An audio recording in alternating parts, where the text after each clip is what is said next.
I'm Jeff Franke, Editorial Director of Manufacturing.net and Manufacturing Business Technology. Welcome to Security Breach. The industrial sector knows all too well about the need to innovate product offerings and production strategies in order to stay ahead of the competition. Unfortunately, the same can be said for cyber criminals looking to either steal information or hold your data, manufacturing capabilities, or intellectual property for ransom.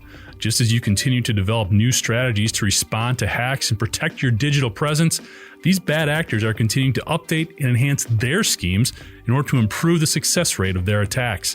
In an effort to help counter these bad actors and stay a step ahead, NETSCOUT Systems recently unveiled their biannual Threat Intelligence Report. It offers insight on the continued threats presented by distributed denial of service and ransomware attacks. To help walk us through the report and offer additional insight on some of the new tactics being utilized to carry out these legacy cybersecurity attacks is NETSCOUT's Threat Intelligence Lead, Richard Hummel. The U.S. industrial sector in particular has had to deal with ransomware on a great volume, especially since the start of the pandemic. You mentioned the pipeline. There's been a number of other high-profile ransomware attacks as well. In the report, you guys mentioned some folks like Avaden, Reveal, Black Cat. What can you tell us about some of these new ransomware players, what their tactics are, and how are they sort of evolving? So the reality is most ransomware operators function very, very similarly. Most of them have moved to this ransomware as a service operations. And so you'll have the ransomware coders and they will offer their ransomware, but they don't actually do the illegal stuff, right? And so they will have this infrastructure in place and they'll outsource that. Or if you want to be an affiliate of their program, look, you're going to buy their ransomware code, but then you got to figure out your own infrastructure. Oh, and by the way, if you want to actually send out spam messages, you're going to have to take care of that as well. And so they've basically deconstructed this to be a corporate business, really, right? Cyber criminal business, an underground criminal organization. And now if a takedown happens, it's almost always against the operator because the operator is the one that's actually doing the illegal stuff. The person who coded the ransomware, they didn't do anything wrong, right? They just created this piece of code. It's how you employ that piece of code. And so we have all of these takedowns and they're awesome. In fact, the REvil one that you just mentioned, there was a takedown there. And as far as we can tell, REvil in and of itself has not come back. However, right around the time of the REvil takedown, this Black Cat one comes out. Is it a rebrand? Is it the same adversaries? It's anybody's guess. And oftentimes we'll see these criminals come back in rebrand, new tactics. Maybe they'll use different providers, different infrastructure. Maybe they'll change the code of the ransomware a little bit, add new logos, whatever it might be, right? We've seen any number of flavor of these things, but they all pretty much are the same thing. They get in by tried and true methods that have been ongoing for many, many, many years.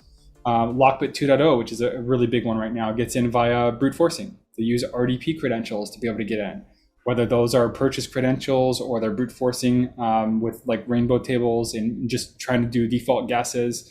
You have all of these other ones that are spam distributed. You have some distributed by things like Bazaar Loader, which also distributes banking malware. And so almost always it's the same kinds of things. It's brute forcing, it's exploitation of things that haven't been patched, and then it's taking advantage of the weakest link in any security posture, which is what? The human. Because we are a lot more susceptible to click on something when it comes to our email. And adversaries have realized this, and they have since gotten really, really, really good about crafting spam messages that look legitimate. And so I like to use this term called opportunistic targeting. And it's kind of a conundrum, right? Because how is it an opportunity, but it's also targeting? And what I mean here is, let's just say there's a breach. OPM is a big one. I don't know about you, but my social security number was an OPM breach, unfortunately. But adversaries can take that list, some 250,000 people. They have all their email addresses, they have their addresses, they have their phone numbers, social security numbers, and other PII. So now what they can do is they can take that whole list and they can send you a personalized email saying, hey, we found your social security number in this breach. If you want to be secure against this, or you want identity theft monitoring, click here, or download this file to see what we captured in that breach. And so they've gotten to the point now where you almost cannot distinguish what they're sending from something that was a legitimate notification. And so unless you have the wherewithal to be able to expand the email header and see what route it took and the actual email address that it came from and all these things, which, I mean, let's face it, most people don't. In fact, I was just trying to do this in my Yahoo the other day, and Yahoo's not making it any easier. Like I can't even right click and expand anymore. I have to like actually download it and then view the source. And so it's a difficult thing to do.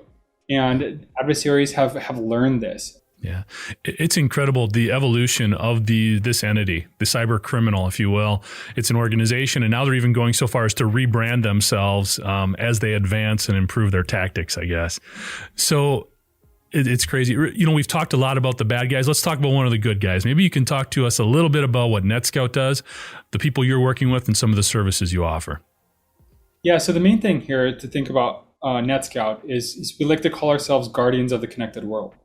Because as a company, we focus on service assurance. We want to make sure you have an always up posture on the internet. We want service providers to always offer that internet connection to their consumers. We want enterprises to always be able to conduct their business. And so the primary attack that essentially gets rid of that is DDoS, because the whole purpose of that attack is to deny access services to the internet. The same is true for ransomware in some cases on the host. So a lot of what we do here focuses on how do we stop the DDoS attack?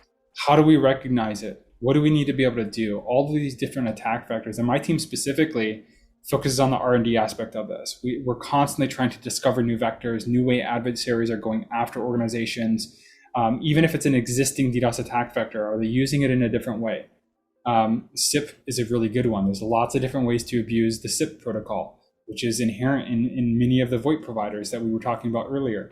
There's different ways to tease and mess around with DNS servers to amplify traffic. What are those methods? How do adversaries engage in those? And how can we best defend against those? Yeah, you bring up a lot of great points just in going through your offerings there. Richard, in the industrial sector, the majority of our readers work for companies that are probably about 100 or less people. So they're smaller companies. And I think a lot of times when they look at cybersecurity, it's a difficult topic. There's not a lot of expertise in-house, and they're looking for almost an off-the-shelf type of offering versus more customizable, which is kind of what you seem to be talking about there. Could you maybe discuss a little bit of the thought process or the strategies in terms of just trying to do something off the shelf and plug it in versus doing something a little bit more customized according to your business and where its weak points might be? Yeah, the reality is for DDoS, there's a solution right size for every organization. And even more and more at NETSCOUT here, we're moving to kind of a software only type positioning. And we have Arbor Cloud, which is a cloud only offering. We have managed services if you don't have your own in-house team. Having an on-prem solution is obviously the most flexible. It's going to be the best protection because it's going to be able to detect things in real time immediately. Whereas if you're offloading to the cloud, you might have a small delay. Well, what is your risk posture as an organization? Like, you might be a small organization, but maybe you're dealing with critical infrastructure, or maybe you're dealing with really high volumes of traffic, and any kind of lag time whatsoever could be detrimental to you, your customers, whatever service you're providing. So you really got to think about it from a risk-based perspective. Do I have any risk tolerance whatsoever for downtime? If the answer is no, you're probably looking at doing an on-prem solution. If you're okay going down for a few seconds here or there, or you're waiting for an uptime or a signal to hit the cloud, then maybe a cloud solution is right for you. Or maybe you have the funds to be able to do a more comprehensive solution, but you don't want your own in-house security team. Well, then the managed service might be the way to go.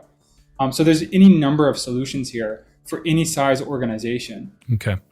And not to take too much away from the report, because you talk about trends and different things that are ongoing there. But in your opinion, when you look at what's going on right now from a cybersecurity perspective, are there one or two things that you think could really have the biggest impact, or we're going to be hearing about the most over the next 12 to 18 months? I think the one thing that I would say from a DDoS perspective to keep in mind is this, what I talked about with these botnets, right? Is the DDoS botnets are getting a lot harder to stop. They're getting more powerful, and they're going to continue to get more powerful. And let me just kind of break this down for you. So up until about 2018, 2016, 2018. Actually, you know what? Let's go all the way back to 2013. Since 2013 to basically present, it's been IoT botnets. In IoT botnets, there's lots of bots out there. They're really easy to compromise, but where do they sit? Most of these IoT botnets, they sit inside residential networks. They sit behind home routers, firewalls, whatever, that may or may not have a lot of bandwidth throughput capabilities. What happens when you take all of those IoT devices and put them on a 5G network that has virtually unlimited bandwidth throughput capabilities? We're talking about an exponential increase in the potency of what adversaries can do. Now, also what happens when instead of going after IoT devices, you have adversaries going after high-powered routers or servers in data centers.